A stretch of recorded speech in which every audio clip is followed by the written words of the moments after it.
Alright, Gaichu. The dim cabin's air is thick with the pungency of incense.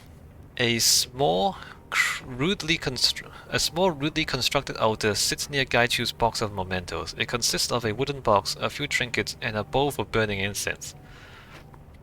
Gaichu himself is polishing his sword again. He runs a claw along the length of the blade, feeling and listening for nicks and dents. Good evening, SDKC. A fine evening, isn't it? He puts the sword aside and smiles in your general direction. What can I do for you? I sort of assumed you'd want to talk about what happened with your team. With your old team. Of course I have thoughts about it, but why would I burden you or anyone else with them? If you would like to talk about it, then we may, by all means. I'm a private person by nature, however. This is why I do not seek you out, or to speak on it. Of course I want to talk about it. Are you okay? A curious question. Am I alright? I'm the one who survived? I the one who survived? Who has now shed his old life entirely? Who no longer need worry about assassin on his heels? Yes, I am more than alright. I am free. Good. Allow me to thank you again for interceding on Ishida's behalf. Gaichu bows very low, holding it for an almost uncomfortable amount of time. I had blinded myself to the possibility of ending his life without attempting to avenge my suffering upon him. I could not let him live, but I could forgive him for his blindness and arrogance. The ability to forgive is one of the hallmarks of humanity. And without that, I fear I would have embraced my inhuman nature a little too much. You guided me away from that darkness, and that is a debt I cannot easily repay. Yeah, I don't like using the word human here because monkeys do this sort of thing. Yeah, no, like if you... Like, if you're interested, go look up like evolutionary psychology, behavioral psychology. Like it's animals do this sort of thing too. And in fact, if you like you can AI can learn to forgive. If you look up what's it called? Prisoner's Dilemma. Prisoner's Dilemma. So the algorithm oh man, I'm not gonna explain the whole thing. Anyway, we're talking about game theory. Game theory, you have a game where you set up a thing where there's two players. Each player has the decision to either cooperate or betray. And depending on whether one person cooperates or they both cooperate or they both betray, you get different points. And the way you set up the points is that if you both cooperate, you gain a moderate amount of points. If you both betray each other, you lose everything. If one cooperates but the other one betrays them, the betrayer gets a lot of points, and the cooperator gets nothing. And the way you set this up is, I'm explaining way too much. Anyway, I'm just gonna you look this up for yourself, right? Skipping to the end, the optimum way to play this game is tit for tat. It's like if they cooperate with you, you cooperate back. If they betray you, you betray back. But if you're stuck in a betray loop for an extended period of time, occasionally you will just randomly cooperate with them again and see how they respond. And that ends up being the optimum strategy. Is whatever they do to you, you do it back to them. But if you're hurting each other all the time, then every now and then you don't hurt them and see if they also stop hurting you. Because ideally you want to cooperate with each other, that's the optimum.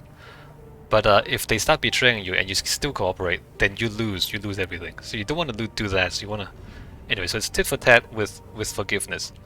So anyway, the point of the story is, and I didn't even explain the whole thing, is that algorithmically, based on game theory, you have forgiveness. because forgiveness is the way you would optimize the score. Like, how do you get the most points in this game is by occasionally forgiving your opponent, even if they hurt you all the time. And my point is, it's not a hallmark of humanity. It is actually, given the circumstances, given our condition, forgiveness is a survival strategy. And our condition is such that we can sometimes hurt each other for our own benefit. Like, for example, I can steal something from you that hurts you but it benefits me, so I can do that. Or I can cooperate with you, I can work together with you, we do a thing together and we both benefit. So because there's competition and cooperation, and there are like two different ways to gain benefit for ourselves, one hurts the other person, but the other one helps the other person. So given that those two things are possible, and if cooperating is better in the long term than competition, then forgiving the other person, when you're locked in a competition cycle, occasionally forgiving the other person so that you can transition into a cooperation cycle is actually the best survival strategy, right? And that is true regardless of whether you're a human or an animal or a robot or anything. As long as those conditions are true, forgiveness is a good survival strategy. That's game theory for you. And that has nothing to do with being human. That's just purely survival. Like anything that needs to survive, any living thing that needs to survive will eventually come to that conclusion because that is the optimum strategy. Alright, back to this. You guided me away from that darkness, and that is a debt I cannot easily repay.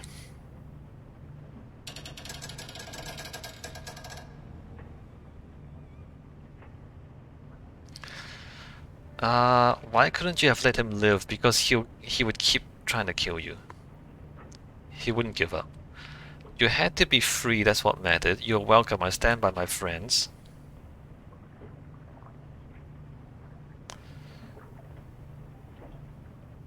I feel like this is more important. I don't know if you think friendship is more important. I think his friendship is more important. I mean, his freedom is more important, I mean.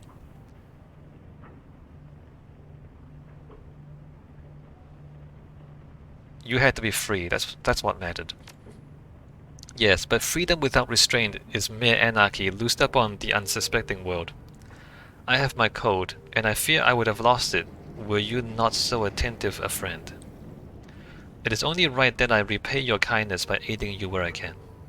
Oh, thank you.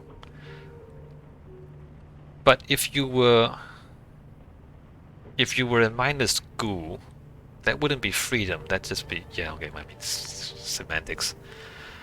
What did you think of that last mission? Cocking his head, Gaichu laughs. This is what we were already talking about, is it not? Yes. Anything else? Has killing your old unit changed your outlook on life? Yes, I think it has.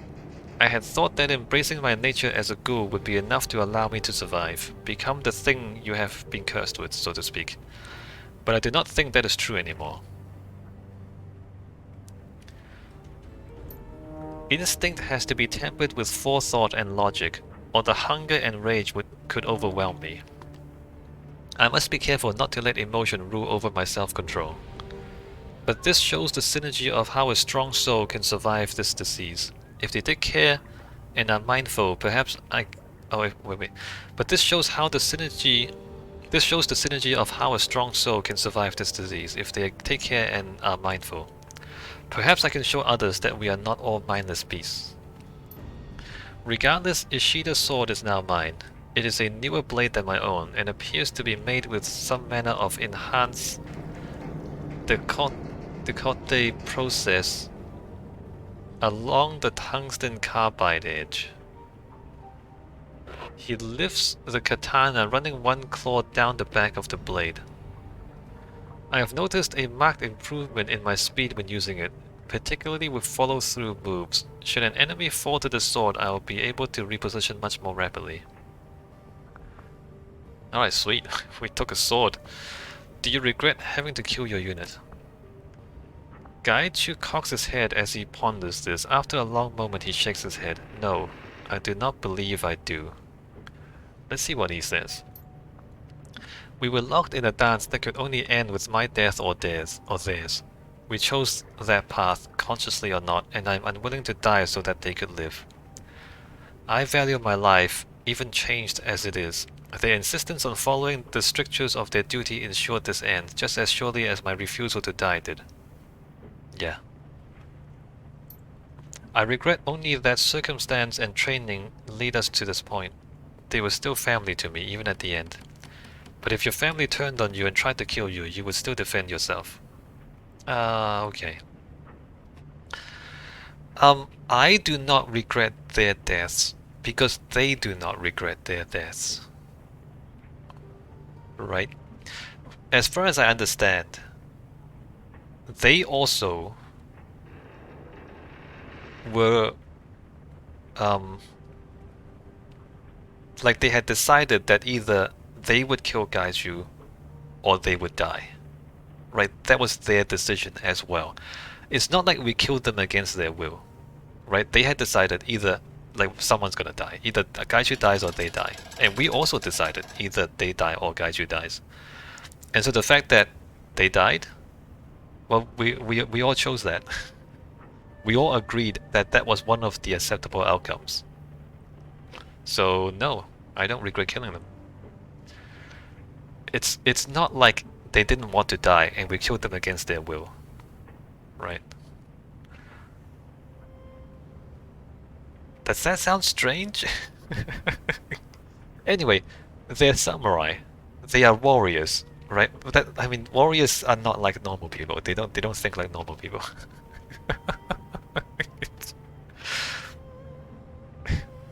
You don't choose that path if you're not prepared to die. Just like Shadowrunners, to be honest. You don't become a Shadowrunner if you're not prepared to die.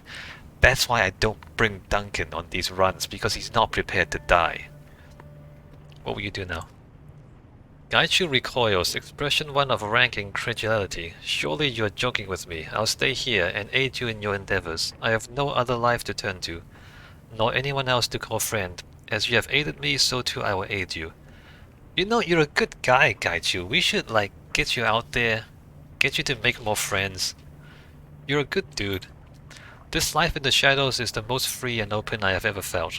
I have no desire to go or do anything else. Perhaps later I will, but not anytime soon. Yeah, you know, Hio is an okay place. There's some decent people around here. I think you should, like, get out of the boat, meet some people. Have a good night, Gaichu. Same to you, my friend. Yeah, Gaichu should, like, get out more. As usual, Gaichu's mementos have been piled back into the box to the point of overflowing. One usual piece lays atop the various odds and ends, however a golden hairpin with an orchid motif. Alright, examine the hairpin. The hairpin is delicately crafted, with a long golden stem terminating in a chain of orchids that dangle up on a thin chain. Examining this chain more closely, you observe a thin fiber optic wire twining between the links back upward into the stem. There's a small switch near the base of the stem, undoubtedly connected to the fiber optic wire. Should I be pushing this? Flip the switch. At the touch of your finger, the hairpin springs to life. Colored light, blue and purple, plays along the edge of the orchids. Subtle holograms project from the blooms, filling the air with a twinkle of stardust, 1,000 glittering motes. The hairpin stem produces a quiet, delicate melody that's full of melancholy. After a moment the song ends, and the room is once again plunged into a deep silence.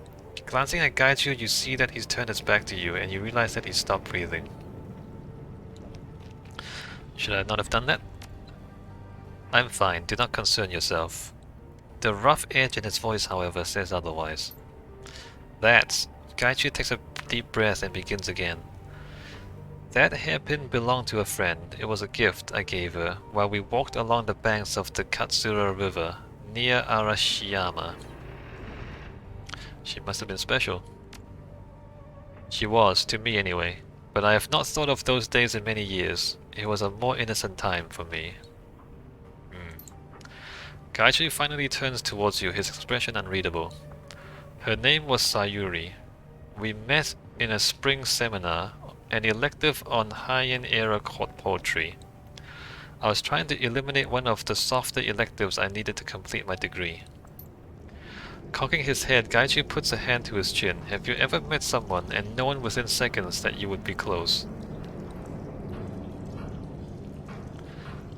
No.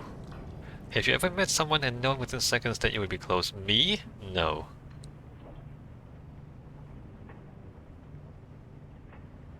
No. No, it's never happened. It was a first for me as well.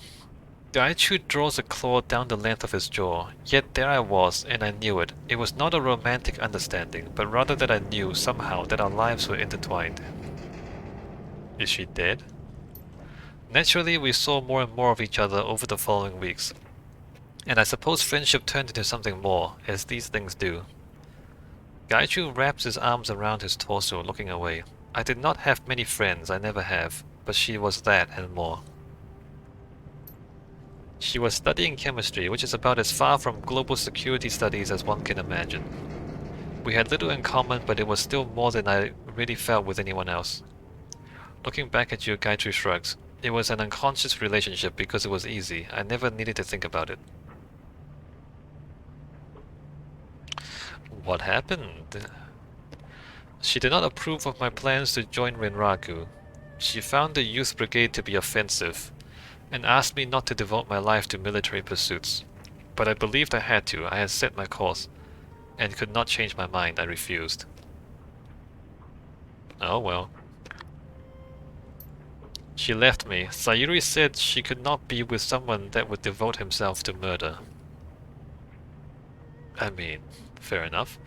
She returned the hairpin and told me to keep it to remind me of her when I was deep in the bowels of Rinraku's military machine.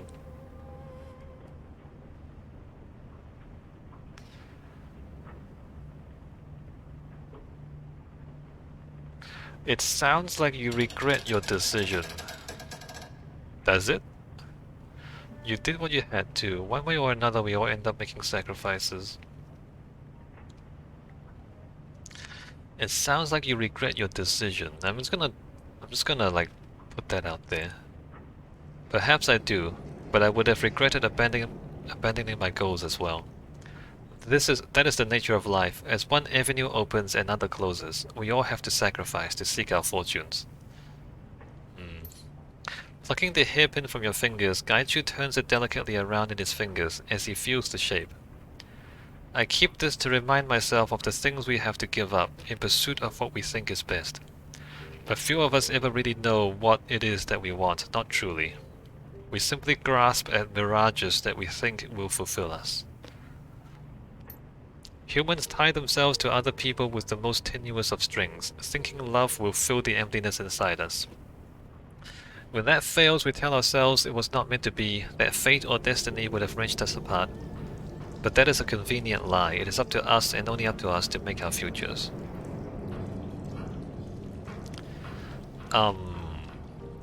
Sure. I'm sure that's true for a lot of people.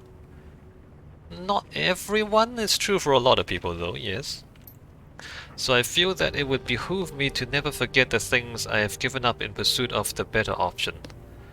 I do not dwell on the past, nor am I haunted by it, but it would be doing Sayuri a disservice to forget what she wanted for me. Gaichu places the hairpin back in the box, turning away. Sayuri's not wrong, but again, Shadowrun is a dystopian future. It is a future with violence in it. And when you live in a violent world, sometimes you do need soldiers if you want to have any nice things at all. Right? Like the fact that Sayuri didn't want to be with anyone who murders for a living. I mean, I get it. You know, I don't know. I mean, that's reasonable. I mean, I'm not saying that's wrong, but You know, in a world like this, sometimes you have to kill to protect the things that are worth protecting. I mean, obviously I don't wish for anyone to be in that situation. But if you are in that situation, then you have to do what you have to do, right? Alright, let's go sleep.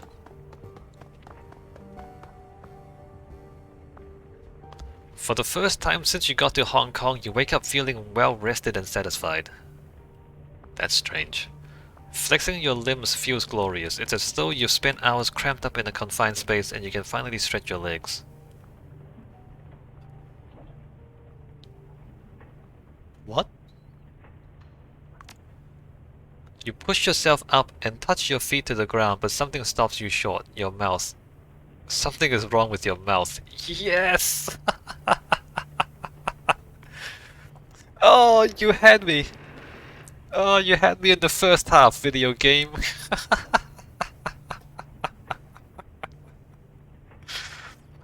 Investigate with your hand. Don't run your tongue over your teeth. You'll cut your tongue off if you do that. Investigate with your hands.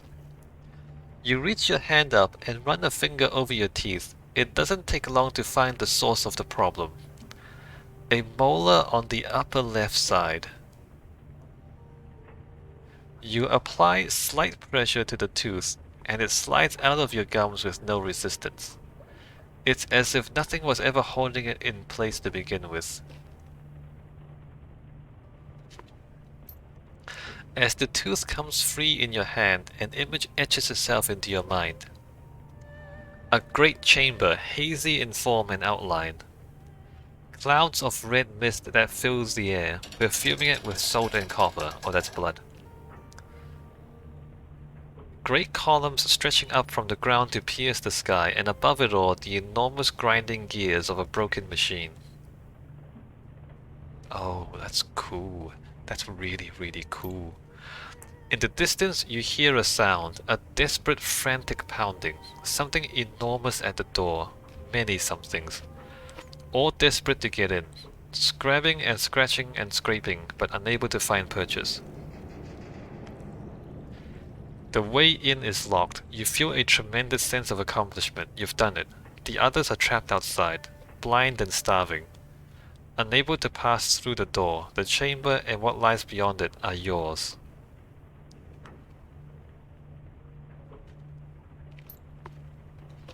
A shrill giggling noise fills the air, like the laughter of a small child mixed with the shivering screech of countless violins. The sound reverberates down your spine like an electric current. The intoxicating aroma of meat fills your nostrils. You have been starving for 1,000 years. Soon it'll be time to feed. And just like that, it's over. The images fade, dissipating like vapor. Only the tooth in your hand remains. Wait, the tooth is real? Wait, I really lost a tooth? Wait a minute. Did I really lose a tooth? Or did I dream I lost a tooth? Hold on. Hold on. My teeth are all there. No, my teeth are all still there. Oh, those are really good! The dream sequences are really good in this game, it's amazing. Okay, so where's the thing, the mission to go...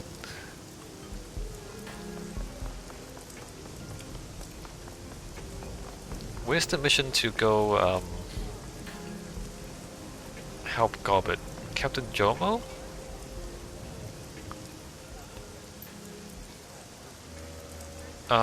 No. We can do that later. Right now I need a favor. Sinking ship, okay, it's that one. Alright, so I'm gonna save the game here, take a break. When we come back, we go chase Gobbet to the sinking ship.